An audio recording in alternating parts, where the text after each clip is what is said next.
Promotional consideration paid for by the following. Adrenaline junkie? Fitness fanatic? Athlete? Isn't it time you tried Ego Chaser and Took things to the limit. the official energy bar sponsor of extreme sports like base jumping, Kite surfing, sandboarding, free climbing, helicopter parkour, wingsuit flying, big wave surfing, snowmobile accidents, biathlons, triathlons. and 100-mile ultra marathons. You press it to the limit. You're a super athlete, even though you have an office job and a family you ignore, You don't have time for real friends. or to eat proper meals. You're a warrior. You're in training. For what? Who knows? But one thing we do know, you don't even need food. You need fuel. You need calories to burn. And the Ego Chaser Energy Bar delivers. Ego Chaser. Pump yourself up. Let yourself go. It's time to go past the limit. It's not even the limit. It's the energy bar that's all about you. How big is your Ego Chaser? Shut up and sit down.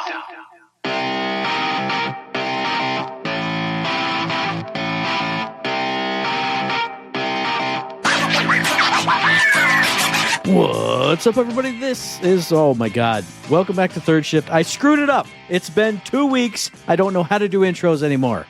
Welcome back to Third Shift. This is episode 490. I, of course, am your host, your funky leader, the greatest man who's ever lived. It's me, it's Matt, and I'm here to tell you that I am pumped for the show. We did have to skip a week. That's my fault. That was my business that was handled. And if you know why, then you know why. And if you don't know why, then you don't need to know why. Just like I said last time. But with us, as always, it's the light bearer, the light bringer, the light bearer, bringer, the Beastmaster, Third Shift. It's Eric, and he's here to tell us how his 2 weeks have been. Eric, do you even remember 2 weeks ago? Because I barely remembered. I don't. I literally don't. I had to put something in while we were talking. I was like, oh, I did do that. But anyway, tell us some stuff that's been going on, brother. Well, I'll tell you one thing real quick before I forget. I did go see Send Help. Yes. I went to the movie theater and I saw some Send Help. And I'm going to tell you, first off, movie, really good. Had a lot of fun. Mm-hmm. All right. And then I went to another movie and saw a movie. I saw a movie, Matt. I don't even remember what it was anymore, but I saw a movie at NCG Theater. Okay. Celebration wasn't even playing it.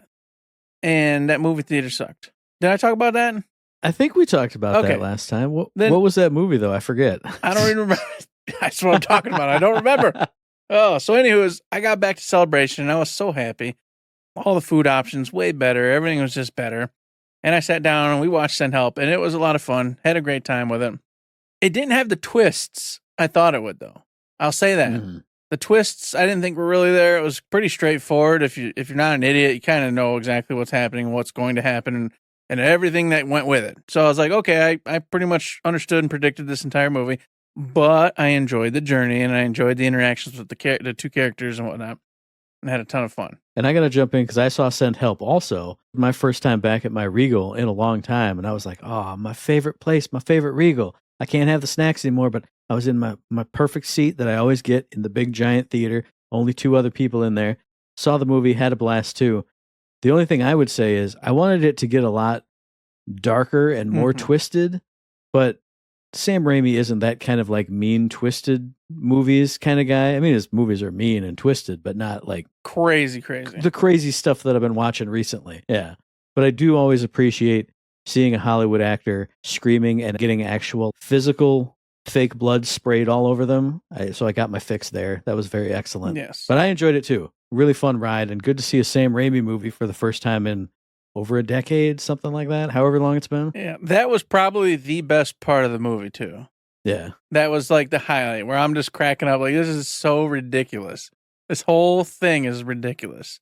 Be honest, I used to hunt and everything else, so it's like the way this was done and everything that happened, I was like, what are we doing? It was almost like I was watching some Japanese anime, just in real life or whatever. Yeah. So over the top bazongos, that was cool. So I had a good time. And then, of course, real life has been insane for me. New job still, everything's ramping up, everything's crazy. Got some real life stuff going on. But in the video game front, I have played a little bit of Trails in the Sky because I was like, Eric, you're a naughty boy. You've let another game consume you. So I went back and made sure to at least keep it right there, on the bar, on the top end of it. So played a little bit of that, still having a great time. It's a wonderful game. Nothing wrong with it. But Dragon Quest VII, of course, Reimagined came and I had to go give it a go. And then I just kept playing because it's just that simple magic. It's just, hey, come grind over here. get this, get enough money to buy all the loot at the shop at the next village, buy all the loot at the shop at the next village, to go do the dungeon. You kick the dungeon's butt because that's what happens when you go grind and then get all the best loot you can get. It's that. It's Dragon Quest VII Reimagined. And on top of it, it's actually pretty cool because I think I mentioned this before, but so far, like, the characters are coming and going at their own pace. Stuff's just happening. So, like, I don't got to worry about who I want in my party or what's going on because it's like, okay, well, this person did this thing. That happened over here. Now this person's in your party. And you're like, well, all right. I assume probably I'm going to get them all back at some point because all of them have job skills and allow you to, combine all these really cool different skill sets, then unlock other skill sets, which then get you the jobs that are the top tier jobs for everything. So I assume somehow we're all going to come back together eventually. But right now, it's just kind of like spoon feeding me, my teammates, and I'm just rolling with it and having a good time. And that's been pretty much what I played. The only other thing I touched, which was instant awesome, was the Pragmata demo. I went ahead and downloaded that and was like, oh, let's give it a go. Because that was one of the ones I might purchase, whereas my brother, he already had his list of what he was going to get for the year. And I played the demo, and I went, oh, yeah, sold. Easy sell. They didn't even have to try hard. I went through it, and I was like, yep, this is it. This is what I'm talking about. This is fun. I loved getting into combat with like 3 or 4 different robots. And immediately they're like, oh, we got that. We got that for you. There's an ability you can get, which will, boom, you can pop it here. It'll slow down 2 or 3 of them, give you time to then open up their weak points and then start popping them off. And then they're like, well, that's cool and all, right? And I go, yeah. And I said, but what if we give you an enemy who's kind of like not immune, but resistant to that and super strong? Now you got to start going, okay, who do I handle first? And they started giving you different enemy types. So you got to start thinking about who you got to get rid of first, who you got to get rid of last. I loved it. I enjoyed it. And of course, on the traversal side, a lot of platforming stuff to do. And they had, of course, as any good platformer, as any good game does in general, oh, what's that shiny box over there in the corner that's completely in this random spot that's unnecessary and you don't need to go to? How do I get to it? So instead of doing the objective, you start figuring out how you're going to jump over this thing, jump onto that, or go in this room and blow up this box that allows you into the room. They did it. The demo showed you all that fun stuff, gave you all that. And, of course, click, boom, it's bought. I'm ready to play it, along with 50 other games that are coming out in the next few months. So we're there. We're there, Matt. That's the games I've been playing. Real life-wise, like I said, I already told you. Movie-wise, done told you. Anime's been hitting. Anime's been happening. You know me. I'm always watching. I'm watching the A tier, the B tier, the C tier. Every now and again, I even dip into the D tier because I'm bored. So we've been doing it. What about you? It's been a weird, wild couple of weeks. You talking about the Pragmata demo? I did download that, but I haven't played it. I think I downloaded 2 or 3 other demos at the time, and it's still been sitting there as that. Is it going to be fun? I don't know. Maybe I shouldn't play it. I don't know. It's just a demo, but maybe I'll be scared. So you telling me how good it is makes me actually. I probably will go play that next because I'm in between games right now. But on the real life front, 2 weeks ago, went out to the Warrant Center, saw Lace Larrabee at the Club 750 venue they have. Comedian. She was great. Hilarious. Awesome. There was one bit she talks about. I won't say it here, but I felt spoken to. And she was like, who out there was this? And I raised my hand sheepishly. And she said, 2 brave people. All right, these jokes are for you. And they were for me. It was great. Oh man, the food was amazing too. Like phenomenal. And it's so weird. Nobody else knows this or gets this, but when they started it, this whole Club 750 venue thing, the food was tiny, but it was really good. So you could get like a 4-pack of all 4 dishes and they would fit on this little plate in front of you. And so that was good. Kind of pricey, but good. Now, I kind of always assumed that in my head. But when I went here, I was like, all right, I'm going to get 4 dishes and the dessert. And I got 4 dishes. Not like a whole like restaurant-ass meal, but like a proper saucer full of food with every one. And me and all the strangers at the table were like, wasn't food smaller before? And we all went, yeah, it was a lot smaller, but I like this. And we pigged out like just enormous pigs. It was great. Laughing and eating good food. I think the day after that is when I saw Send Help. And then later in the week following, went out to the Warrant Center again for Jazz at Lincoln Center Orchestra, which is just a very famous jazz group. Old musicians, younger musicians out in New York City. If anybody knows the name Wynton Marsalis, he's a trumpeter there. And they, just really cool jazz stuff. And they played awesome stuff I'd never heard of. Apparently Duke Ellington did a suite for the country of Togo because they like honored him with a stamp or something. So they played the 4 movements of that. And it was just great. And that show especially was really cool because it started out, I looked on stage and they're like all these like kids, like teenagers and like young 20s people. And I'm like, is this the Jazz Lincoln Center Orchestra? Where's Wynton Marsalis? I've never seen him play, but I know he's an old black guy jazz player. He was not on stage. I'm like, what's going on? And they played and they were good. And then they left. And then someone came out and said, hey, that was the MSU concert jazz band or whatever it was. And they said, yeah, they just did the Nationals jazz competition, came in second, you know, blah, blah, blah, blah, blah, blah, blah. And then the Jazz at Lincoln Center folks came out. And I'm not disparaging the MSU Jazz folks. They were great. Obviously, second place in the country. They were pretty damn good. But nothing beats old dudes playing some jazz. Like during one of those Duke Ellington pieces. Big old fat dude with a big old gray goatee going ham on some saxophone. And like he's so into it. He's wiggling in his chair. His freaking legs are kicking. His toes are wiggling. Like, oh yeah, this is it. Oh, I'm grooving. I'm moving. I'm having a great time. Fantastic night. Then later, yes, much later in the week on that weekend, took Mom out to the Wharton Center again. Lansing Symphony Orchestra had a Tunes of Broadway type of a show where they played the music and then they had 3 excellent singers up there doing some Broadway tunes. 1 dude, 2 ladies. The 2 ladies, one of them played Glinda in Wicked, the other played Elphaba in Wicked in different performances. So they weaved that in amongst tons of other Broadway hits. Phenomenal. My favorite type of stuff. You get the symphony and you get the Broadway. 2 of my favorite things, my peanut butter and my chocolate. Great. Just a great night. On the video game front, I think I've only played 2 games. No, I did play 3 games. Okay. So one's going to be really quick. The reason we missed the show, I had a medical thing happen. When I was going home, the day that I went back here to the house, Yakuza Kiwami 3 and Dark Ties came out. So I got that. I was like, I'm home. I'm feeling sort of good. I'm going to put that in. I'm going to play it all night.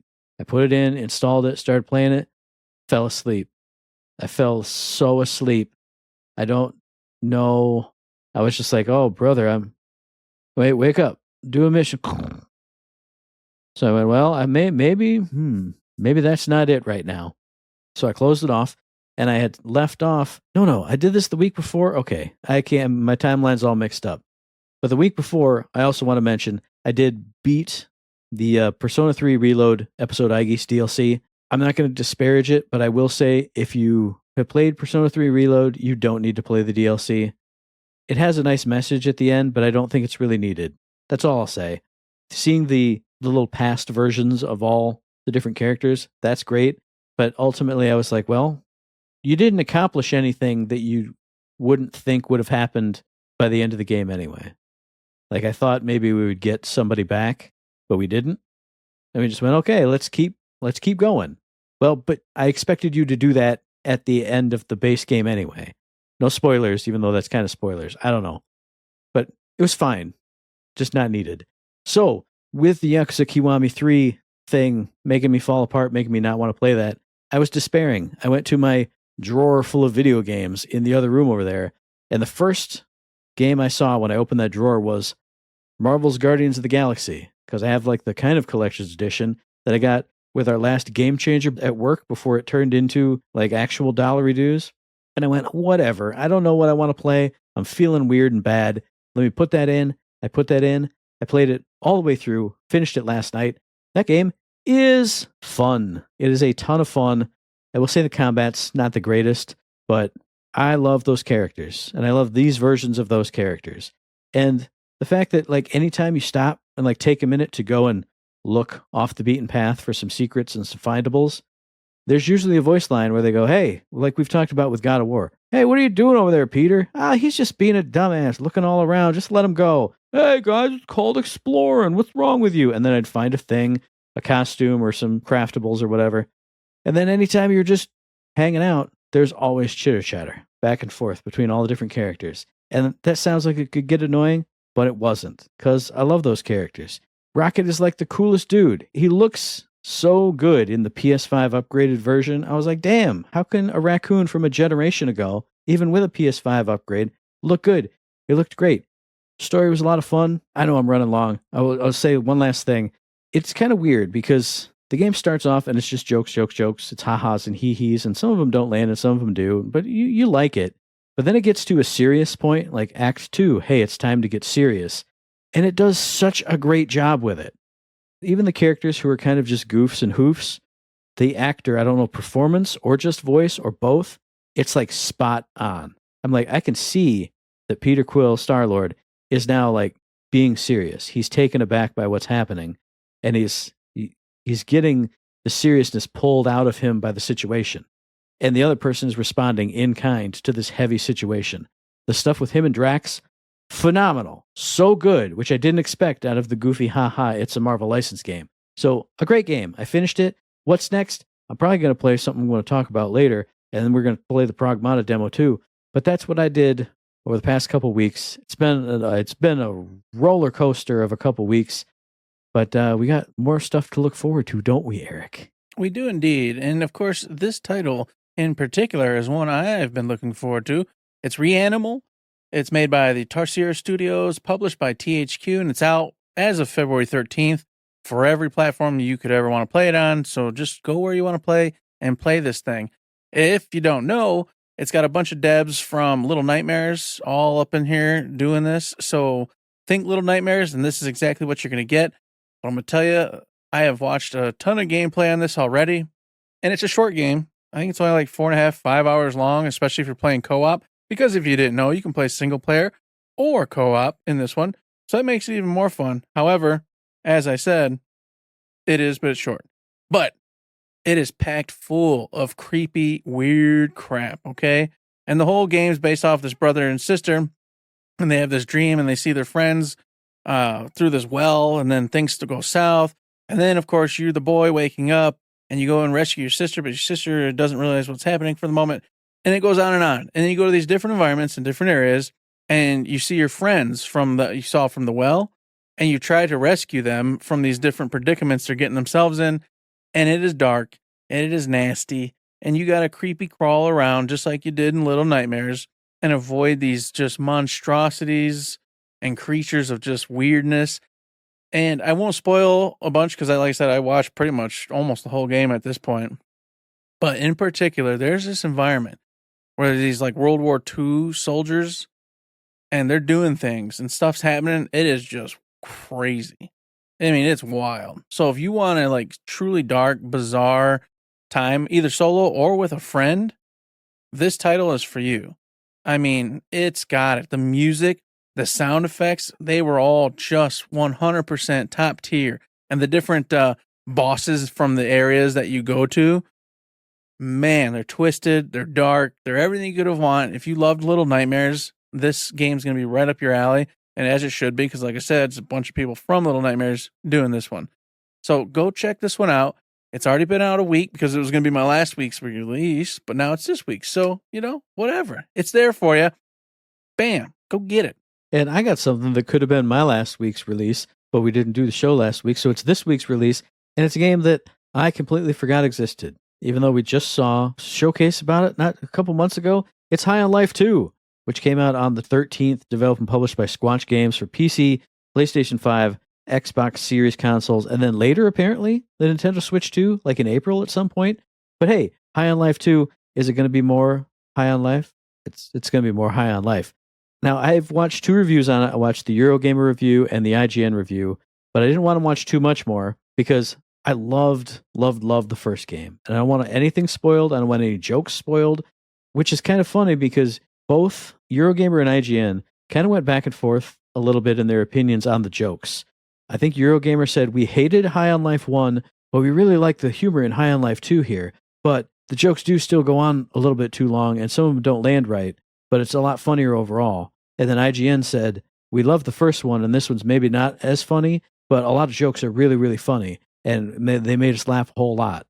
And I went, well, I'm surprised they didn't insert a clip of a joke in either review to like show the kind of stuff they're talking about. But again, I'm glad they didn't because I don't want jokes spoiled for me. But if you liked High on Life 1, this looks like kind of more of the same because in the story, you've done what you did in High on Life 1, which was you fought a bunch of evil alien drug dealers who were using humans as drugs. And then now you're like this big celebrity. You've done it. So you go do like a world tour, you're on the talk shows and stuff. And then the human drug gets in the hands of the pharmaceutical corporations. So now you're like a dirty assassin trying to take out the pharmaceutical corporation people who are trying to push it as a regular drug, but they're still kidnapping and killing humans to do this. But you're doing that. And now you got a skateboard. That's the other thing that everybody talked about was the wild traversal and sliding and flying all through these levels and all through these stages on your skateboard. But otherwise, you got Gatlians. Sometimes you got dual wield Gatlians. You're shooting these crazy enemies with these crazy guns that talk to you. The only things I can say for sure is watching the footage, for some reason, this doesn't look as colorful as High on Life 1. Like in my mind hole, in my memory hole, those colors like burst off the screen. And when I watch gameplay from High on Life 2, everyone's still green and blue and yellow and purple and pink, but it's kind of like muted and a little bit darker. So that's a little weird. And also, obviously, people probably know Justin Roiland isn't in this one. So Kenny, your Gatlian gun that was with you for the whole of High on Life 1, he's been replaced by somebody else.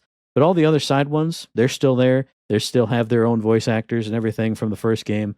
Both IGN and Eurogamer said it was pretty good, pretty fun. Not, a stellar standout shooter, but the first one wasn't anyway. You play this for the humor, and they, like I said, they seemed to like it for the most part. So I don't know what to think about this one. I'm going to play it because, spoiler alert for when we talk about the free games, it's on the Game Pass. You can just play it for free if you got the Game Pass, which is what I'm going to do. So I don't know, check it out. If you like the first one, you're probably going to like the second one. If you didn't like the first one at all, this is kind of more of the same. Like I said, Eurogamer said the humor was tweaked a little bit, but if you didn't like the humor at all and you didn't like a humorous shooter, you're probably not going to like another humorous shooter. But if you did like it, like I do, go check it out. Give it a try, especially if you got the Game Pass. It's for free for you. And if not, just wait for a price drop or something. I'm sure it will. And I don't know. It looks fun. Looks like more goof time. Knifey's still there. So, I mean, that's a good thing. Well, by golly, that's one I want to play, but I probably won't. Only because I played a bunch of the first one, but never actually made it all the way through. And I don't remember why. I don't remember if another game came out or something or what the hell happened. But I remember that's got to be it. Yeah, it's got to be it because I enjoy that type of humor anyway. So I would have probably had a great time finishing it. But that's neither here nor there because guess what? We're not done, folks. There's more games for you to get, and these ones are free. You don't even have to pay for them. Over on Epic Store, you've got Return to Ash, which sounds cool, man. Return to Ash. It's about people dying and getting cremated. And then, that's how it does. I don't know. I don't know what it's about, man. I don't know because this is a new set of games. Because last week, if you don't know, of course, we didn't do the show, but I actually went and looked up like what the games were and what was going on. And then this week, I was like, no, I wasted my time. No, I'm not doing it this time. I don't care. I'm making shit up. And then, of course, the other one is from Epic is StarCraft X Starter Edition. And this is a StarCraft like ripoff of some kind. It's got blue and black, coloration going on. Mm-hmm. It's got space fighters. They're completely ripping off StarCraft or making fun of it or whatever the case may be. But think StarCraft, you're going to see this game. That's what it's going to be. So check it out if you're interested. And then over on the Game Pass, I did kind of the same thing that Eric just did with the Epic Game Store. Because I didn't have it ready last week, I don't think. But I went in this week and I went, okay, there's 2 weeks of Game Pass stuff in here. What was the last game that I talked about 2 weeks ago? I don't remember. So as I'm looking through the Game Pass, I'm writing down, hey, Avatar Frontiers of Pandora is there. Aerial Knights Drop Shot is there. Kingdom Come Deliverance is there. High on Life 2 is there. And then I went to the second page and I went, did I say these games' names last 2 weeks ago? I don't know. And then I went to the next page and there were more games and I went, did I say these games? I don't know. So there's lots of games out there for you guys. There's tons of games on the Game Pass. To be fair, it has been one of those months. Every now and then I see a Blue Sky tweet and they say, all these games are coming in wave 1 of February, March to Game Pass. And it's like 10 games. So we're in the midst of one of those. February is and was a big block. I think March is going to be another big block. So if you missed out on anything when I wasn't talking about it last week, go check it out. There's a bunch of good games out there. Free on the Game Pass. There's game preview games that I don't know if I talked about or not. I think the first Descendant was the last one that I mentioned because I mentioned we didn't get into it, but I don't remember what they were in between now, so it's over. I don't know. Go check out Game Pass and see what you get. Indeed, and last but not least, over on Amazon Free Games, you've got Ambition, a minuet in power. You've got Captain Blood and you've got Meganoid. Captain Blood, I think, is like an old school game. I'm not really sure. Meganoid looked like some kind of Mega Man weird crap going on. And Ambition had this really cool stylistic drawing of some dude and a chick, and it was really neat. That's the one I know about. Because when I used to listen to, what was the name of the show? It was called Gameplay, where they played, it was on NPR, and they played video game music for like an hour. They talked about this game, which is about like 1800s. You're like a lady kind of getting into the political scene in whatever time period it is. But it's got all super awesome classical music in it. I think it's got classical music, and then like new classical music too, or one or the other. So that's been on my Steam wish list forever. Now I get it for free from Amazon. I'm going to be listening to classical music and playing video games. Two of my other favorite things in the world, classical music and video games. Just put it right together. Oh man, I'm doubling up on everything. Woohoo! And of course, while you're doubling up on that, enjoy those free games. And once again, we're a little bit behind. But you know what happened in the last 2 weeks? The PS5 Direct happened in the last 2 weeks. And now, before we finish up with that, though, I want to jump ahead in time. Because as of today, Push Square put out an article, and this is, of course, via Jason Schreier, that Sony is shutting down Bluepoint. Mm-hmm. And that's out of the blue. Pun intended, I guess, whatever. That's crazy. Are you insane? Like, they made two badass remakes of old games, you know, from back in the day, Demon Souls being one of them, and Shadow of the Colossus, of course. And everybody thought, hey, they're going to make another one. It's going to be a banger because the other two are bangers. And then it was revealed early last year, 2025, that they were actually had them working on some live service God of War game. And of course, it got canceled because live service sucks and nobody wanted it, and it was all falling apart, et cetera, et cetera. And then today they're like, yeah, we're just going to close them down. And I'm like, what? What in the world kind of decision making is going on? You take a studio just gave you two bangers of remakes of games, and then you go, well, you know, we won't continue this line of success. We won't continue this money making thing that we have going. We're going to push for this live service. Oh, it failed because live service failed, not because Bluepoint failed. Mm-hmm. But you know what? Let's just cut our losses and cut them off too. You had a studio that was just easily going to make you bangers. Easily. All you had to do is put them in the right direction. And you went, no, we'll put you in the opposite direction. Go that way. That's a failure route. I think that'll be fun. What? This whole thing absolutely blows my mind. When I first saw it, now, granted, it's been like 5 years since the Demon Souls remake when they were working on that live service game. So some people in the comments that I saw were saying, well, they haven't even done anything for 5 years. Well, yeah, it's because they were mandated to do this other thing. But that's 5 years of Eric. Every time we talked about what's going to be next, what's going to be shown off at Summer Games Fest, what's PlayStation Direct going to have? And you say, I want to know what Bluepoint's doing. They got to be doing something cool, right? And the answer was always, crickets, crickets, crickets. We don't hear anything from Bluepoint. And then now, 5 years later, out you go. So that blows my mind. But what also like double blows my mind is when they did Shadow of the Colossus remake and the Demon Souls remake, they weren't even officially under the Sony like incorporationized entity yet. They were their own thing. And then Sony went, yeah, you did a great job on those two. Come on in. And then 5 years later, they said, go the fuck away. I can't believe it. And then on top of that, this gets into the PS5 Direct thing a little bit, but they had them working on a God of War live service game. Okay, nobody wanted that. That doesn't sound good at all. There's no way that would have been good. You closed them, but last week you showed off that somebody remastered the God of War trilogy, like remade it. Isn't that what you should have had Bluepoint doing? They're great at remakes of Sony games. Who was doing this? Why didn't you have them working on the God of War live service game, whoever they are, whoever was doing that remake, and have Bluepoint doing what is their bread and butter here? It's like the most backwards, corporate, ridiculous nonsense. I don't get it at all. I saw it and I was like, we're talking about this on the show because now Eric can never say the words Bluepoint or what's Bluepoint doing, because we would have never known, and now it's nothing. Jesus Christ. It's insane that it is literally a decision that people have no idea. Like, of video games and what's happening. This is just numbers crunching, things getting added up and detracted. This is a disaster from that. It's just human beings who don't know the market. They only understand numbers and money, and they're just like, I do this because that's what was making money. Oh, it didn't work. Okay, cut them off. Yeah, but don't you understand what they are and what they're doing, what they can do? No, look at this projected number. It doesn't balance out. There you go. So just ridiculous. I understand everybody can't understand gaming and like, to a deep, deep effect or whatever. But if you're in this business, you should at least understand the different studios and what their capabilities are and what they're good or bad at and where they're going to make you money, where they're not going to make you money. That type of thing seems like common sense to me. But and I mean, it's just like you said, if you're in this business, and I know like the legendary heads of so many companies that gave us the video games that we grew up and, college aged ate upon, they've all left those companies.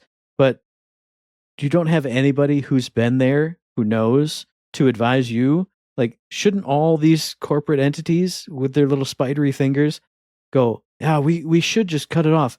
But hey, Todd Howard, whoever, just as an example, what do you think we should do here? Oh, actually don't do that, because I know what they can do and I know what they're good at. Don't you have somebody who can tell you to, I don't know. It blows give you my a mind. good recommendation. I don't know.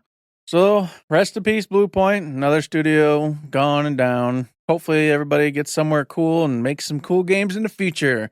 We'll find out in the coming years. That is what everybody was saying. Hopefully they just spool off and become their own studio again. And then speaking of studios and bad news and live service and bad news, I think this happened over the 2 weeks that we were gone. But Highguard, they got pushed at the Game Awards because it was the one more thing that was mentioned. And Jeff Keighley, like the whole next week and like after its gameplay show off, he was tweeting every single day saying, you guys, when you get in here, you're going to be amazed. You're going to call yourself stupid for thinking that I was dumb to put this is the last thing. Apparently it came out and it didn't do so hot. So all but the core development team members got let go. I think that was 2 weeks ago, maybe that happened. And everyone in the comments, because everyone's a jerk online, went, ho, damn right. Live service, who wants to shoot things? But then there was also stuff about, well, they're just an indie team. They're a self-funded team. They put this out on their own. We should support them and be cool, which we should. Even when I say this that happened, that got revealed today, is apparently Highguard and the devs there at Wild, I can't remember the dev studio name, but they had a mysterious corporate backer, big titan in the video game industry that backed them. Apparently it was Tencent, the Chinese company that owns every video game everywhere. So even the narrative, we're self-published, we're an indie small team doing it, that was also not true. So that doesn't really say anything about the game or anything, but I just thought that was weird to see these weird narratives now that are coming through. And of course they had to cut their team because they don't have any monetary backing. Hey, the biggest company in gaming ever was backing them. So actually they didn't even have to do that because Tencent makes money hand over fist, over foot, over toe, over head. I don't know. It's just another thing to mention that I saw today that is weird. Like the whole situation is weird. Another 2 week weird situation. Yeah. Once again, I don't want to see games fail or anything, but apparently also a dev came out and was like really just complaining about this and complaining about that and, how things shook out and everything else. But I don't have sympathy for this one because I'm a Twitch boy. All the California kids were playing Highguard, giving it a chance. So for a couple days, they were all just on there. We're playing it. That's all you saw. Highguard. It got its shot. It had all the Twitch boys and girls, all the big names, all playing it. And it didn't make it. If you can't make it when all the big boys and girls on Twitch are playing it, then that just means fundamentally something wasn't there that the audience was hoping for. And at the end of the day, it still sucks. Don't get me wrong. Especially if you're one of those core people who really loves Highguard. But I can't be like, oh, man, they didn't get a fair shake, because they definitely did. They definitely got a fair shake. They had Jeff pumping them up, going to town for them, giving them the one other, as you already said. You had every Twitch boy and girl on the stream modes playing the game when it hit. You had all the things that get you rolling, get you going, and it still didn't work. That sucks. It's a bummer. But you know what? It was just not a hit, and you have to understand and go with it, period. Two last things I'll mention on it. I think one of the things for me, at least, is we saw it at the Game Awards. They showed off gameplay like in January, and then before I even knew it, the game was out. Like, this game didn't even feel real. It got one trailer and one gameplay 2 weeks later, and then the next week you could play it. I'm not saying you need to like show me the whole development history, but like for it to feel like a game is happening, you need to put a little bit of buzz behind it. And if you got 10-cent money, you can totally do that. Other last thing I wanted to mention was the core devs who are still there apparently do still have a roadmap and say it's going to be supported through the entirety of season 1. Who knows if that'll happen, but I wanted to end it on like a slightly positive note of like the people who are still there, the team's not like completely gone. The game's not shut down, at least not yet until more weird news happens. But they said, we are going to keep it going. We are going to keep it going as much as possible. Who knows how long that'll be, but I don't know. It's a little bit of something, maybe. I don't know. Now, good luck. Hopefully things turn around for you all over there. And for the core crew, like playing that game, enjoy it while it's there, for sure. But with that, Matt, we're going to go back in time again to the week prior when the big PS Direct hit. And we got to see what PlayStation is cooking, what they're up to, what's going on. And overall, just as a lump sum, I was very impressed. I enjoyed this PS Direct. I really was just invested and interested pretty much the whole way through. Even if it was games I wasn't going to play, I just felt the vibe was good. Mm-hmm. So good job, PlayStation. You really nailed this one, in my opinion.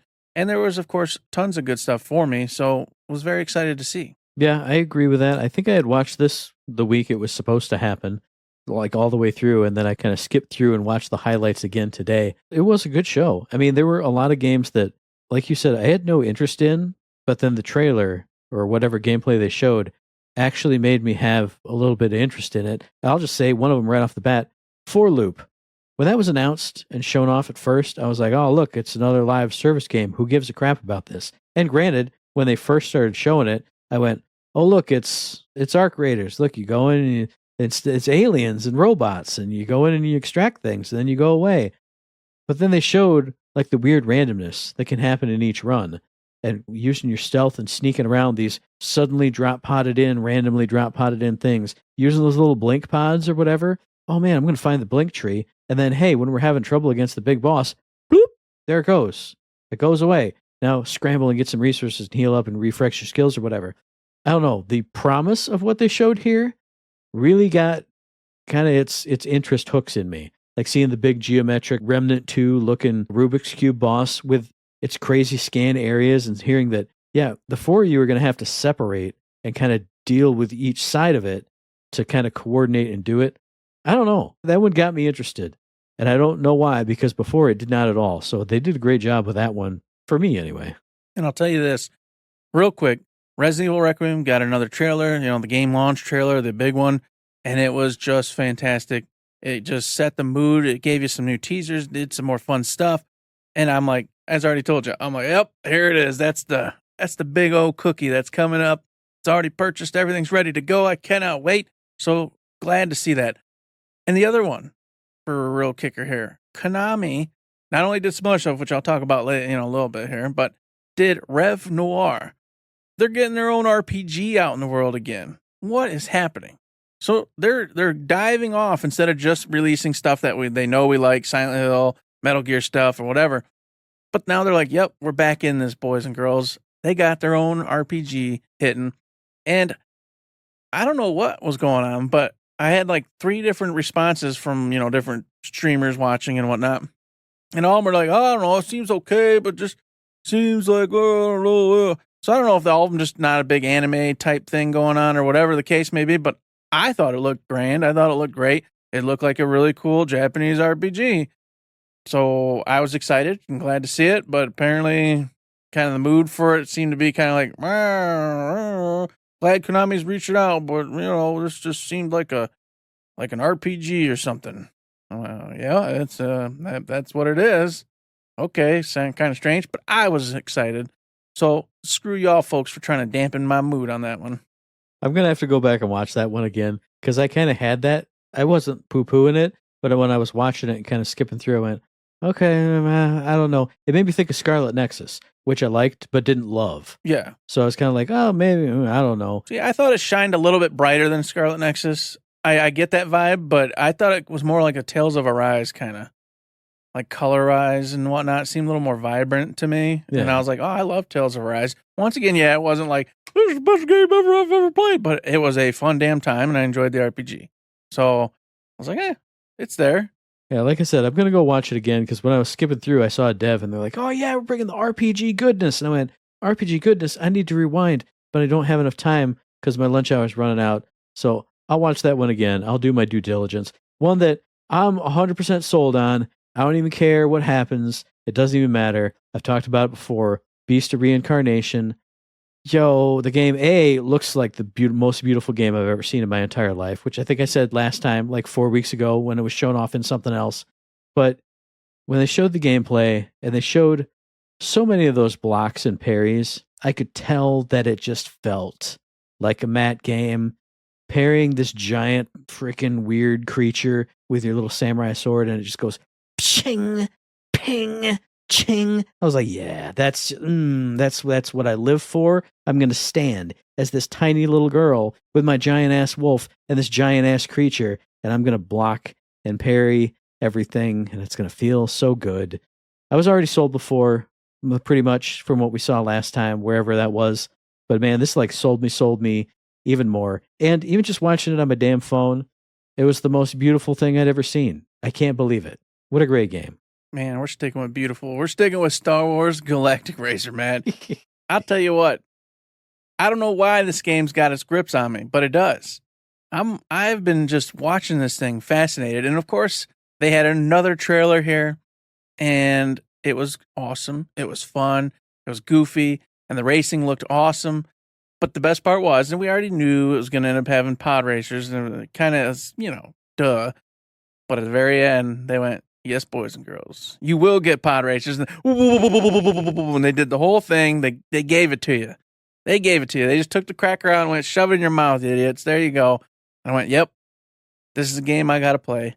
I got to play it all by my lonesome because I don't have friends, but I'm going to play it. And I'm going to enjoy beating that computer a whole bunch. And maybe they'll have online and I can go play other racers who, after a few weeks, will inevitably be like way better than me. And then I'll quit playing forever. But until then, it will be a great time. Maybe one day you can like leave your PS5 on and bring your PlayStation Portal over to my house and be like, yo, brother, look, hey, you want to play some Galactic Racer? Play my character. He's maxed out. You don't even have to try. And I'll go, yeah, this is a fun game here, Mr. Eric. Yeah, we're going to do it all over again. But another game that I was already pretty much sold on it, but it sold me more here because they told me all the things that I wanted to hear was Saros, or however you call it, the Housemarque game, the not sequel, but the sequel to Returnal, because they showed, yes, there is literally a big skill tree of permanent progression systems and things you can do. And I know in Returnal, you didn't 100% lose everything, but you lost like 99% of everything unless you stocked it somewhere else. And then you can also instantly teleport to the biomes you unlocked, which again, in Returnal, you could find the teleporter, but you had to start in the first zone. And if you got unlucky and the teleporter wasn't close, you did have to fight through it. Now, boom, you get permanent progression. You get to go wherever you want. And then they talked about the corruption system, where you go and you shake hands with the weird hand thing. And then now enemies are corrupt, and they're corrupting your shields and stuff, but also corrupting your weapons and your equipment, which makes them different and perform in different ways. So maybe it sucks a little bit more on reload speed, or your shotgun has a looser spread, but the damage is up, or whatever. They said there were going to be trade-offs and all kinds of stuff. I loved Returnal. I want to play some Saros. I want to play this game too. It looks good. And I don't know if I'm like sold. Not 3 solds, but 1 sold, you know? Well, Jared was sold, so he bought it. So I get to play it if I want to. Regardless, I never played Returnal. He tells me I need to go over play Returnal, that I'm going to love it. So maybe I will. Who knows? I don't think you would love it, but you should try it out anyway. Try it out anyway. Gotcha. But I want to give you a twofer. One's quick anyway. It's freaking Control Resonant. I for whatever reason, I wasn't expecting them to show anything this time around, just because I don't know, it feels like just yesterday we got trailer for, this one, but they did it anyway. And it just sold me more. I mean, it was just more Control, more awesome sauce, and the abilities and whatnot that this dude's doing are insane. It's it kind of puts, oh my God, I'm blanking on her name. Jesse's skills to shame. Mhm. I know the gun is incredible, but this dude's over here changing weapon forms, smashing down on enemies, flying all over the place. It was just a sight to behold and got me obviously 110% invested instead of just 100%, Matt. And then, of course, Castlevania, Belmont's Curse, Konami, you're still hitting. You're coming back with more. We were just talking about using your hits that you already had. They're doing it here, but they're creating an all-new game. This is Trevor Belmont's successor, and she is rocking the whip, and that's important because a lot of the later games actually didn't really have the whips as main weapons anymore. I'm glad to see that we're getting back to the basics. You got the whip. Yes, there will be other weapons, but the whip is the main one. The whip is what you're supposed to be using, and I'm a traditional guy, and I love that. But, man, I was sold. Looked colorful, looked vibrant, looked great. I really hope they get a very big damn game going. Think of course, Castlevania Symphony of the Night. I want it to be that big in scale, so I'm eating up many hours finding all sorts of fun secrets. But I don't know that yet. We got to wait and see more. I'm just very stoked for it for sure.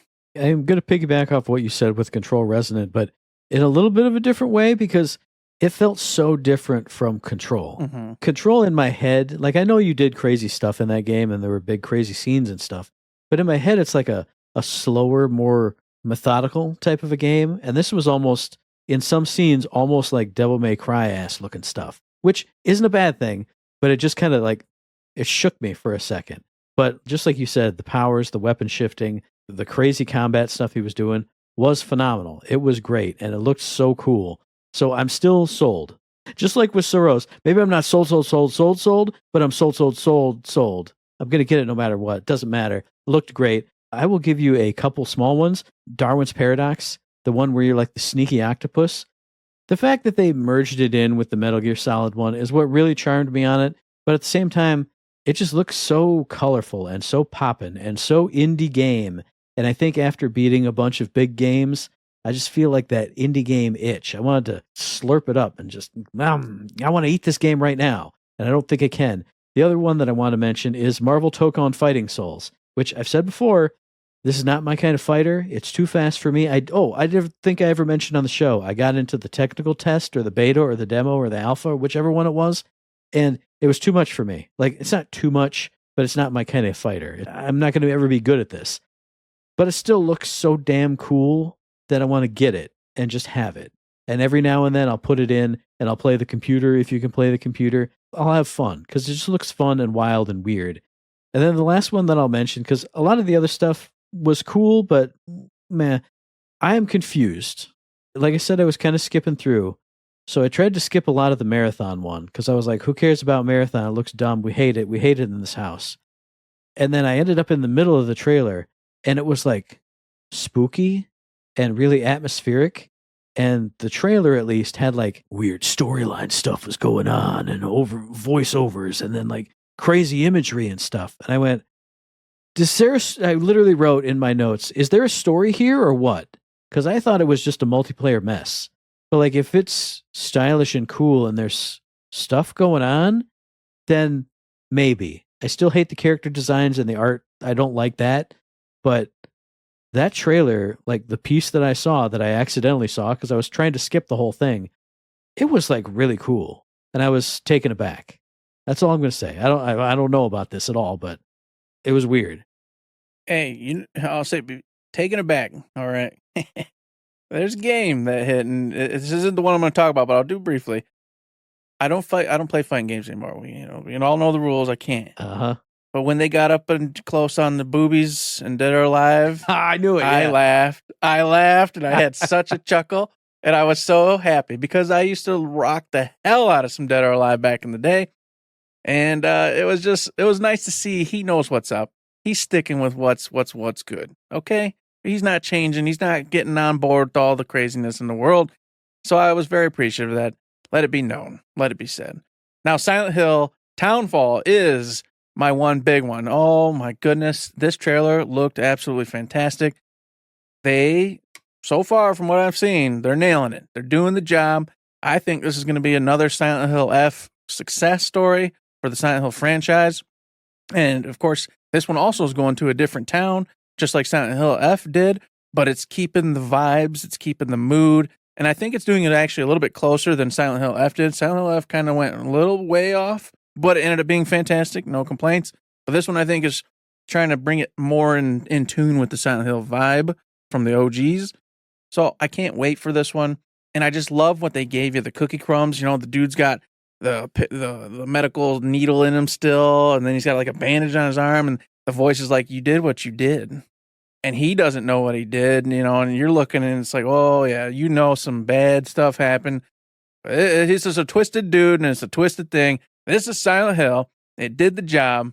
Very happy for it. Yeah, I 100% agree with that. Obviously, I'm not a Silent Hill gamer, so I probably won't play this, but the vibe of this trailer was a movie that I would go see. Mm-hmm. Like, that's what it felt like. It felt like an A24 movie with, like, especially when it went into, I'm assuming, when it went into Silent Hill and everything was like all red and magenta and like the colors were blown out, kind of like Control is, but like it just looked like an A24 or a Neon type of a movie. Just like, hell yeah. And then, just like you said, you know, something weird happened. He did it. He's just repressing his memory of doing it, and he's going to have to figure it out, and it's going to be really bad for him and everybody that he knew and loved and whatever. I loved this trailer. I probably will never play the game because I don't like spooks and scares, but that was a great trailer. Yes, they did wonderful. And last but not least, Matt, the one we share, Ghost of Yotei Legends, Matt. Oh, yes. March 10th, I believe, hits. We're getting in there.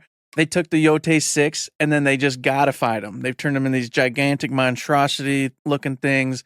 And I think that was just a chef's kiss. Very cool to see. And I just can't wait to play. We're going to play the little we're going to twirl around and we're going to defeat waves of monsters and we're going to go into these cool little areas.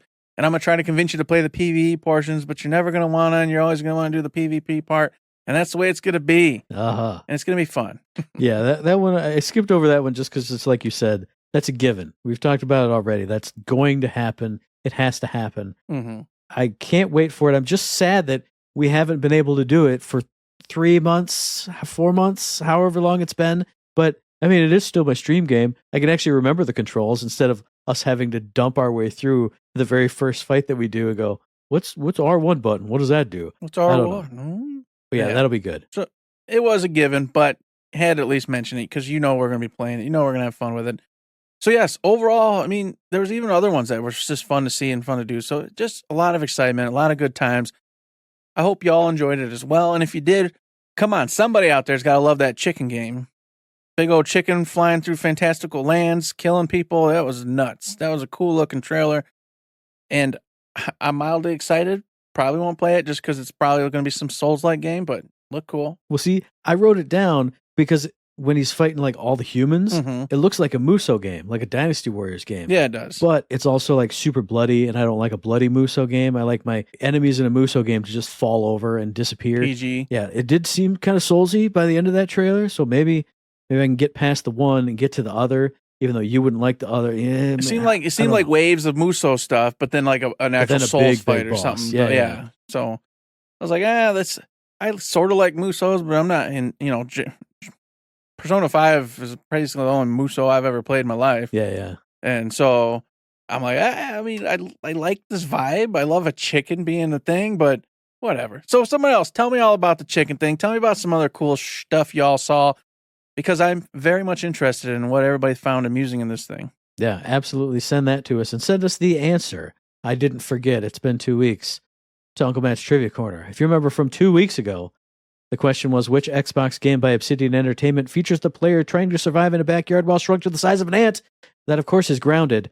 Now, this week's question. It's the one 2 weeks ago I gassed you up, Eric, and I said, there's no way you won't get this. I'm doing it again. I don't care. Now, like, wipe off the stress of what you got to go do and answer this question. Because this week's question is, released in 1993, which home console was the last to be released by Atari? 1993. I owned it. Oh no! See, I'm not gonna get it, Matt. No, you see? Come on! I almost gave you the point right before you even said that. Come on, Eric. I'm looking right at it in my brain. Just the Atari. We specifically talked about it when you were going to go to that one gaming convention because they had a giveaway for it. And I was like, if you win that, I will pay you like $1,000 for that thing. Oh my God. That Atari. Blah, blah, blah. Damn. Screwed it up. I screwed it up, man. No. Again, I didn't, Oh, wasn't that because they didn't do anything past, they didn't get into any of the funky shit.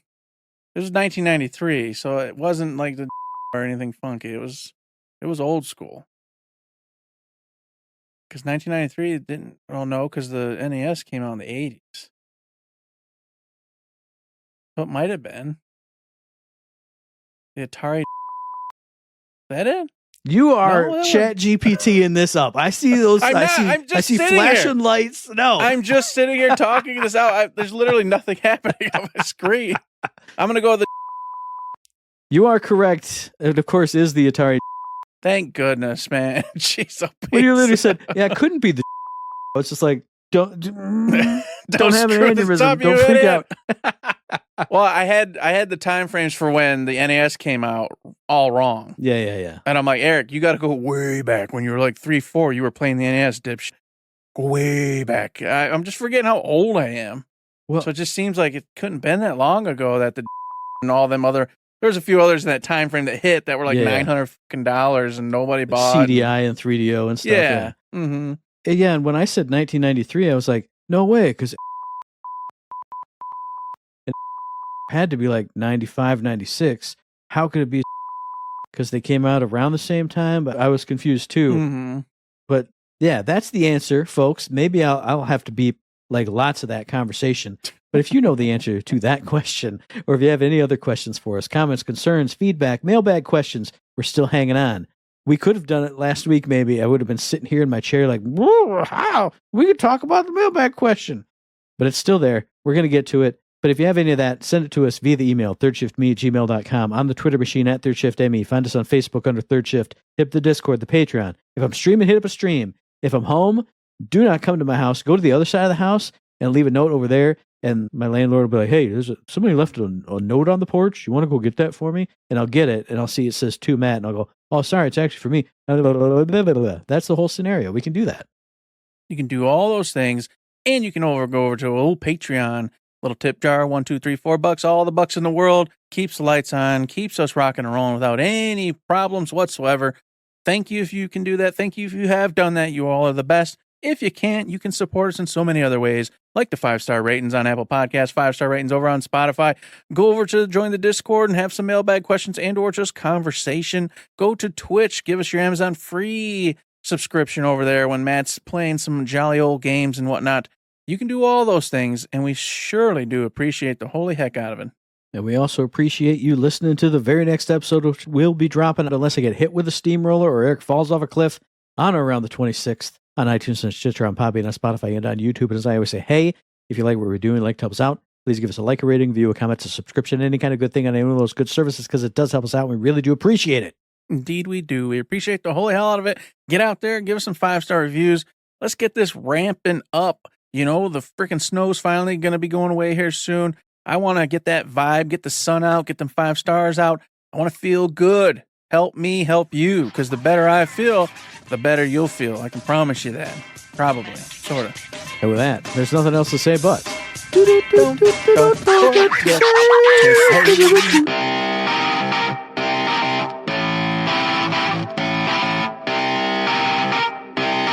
Shut up and sit down.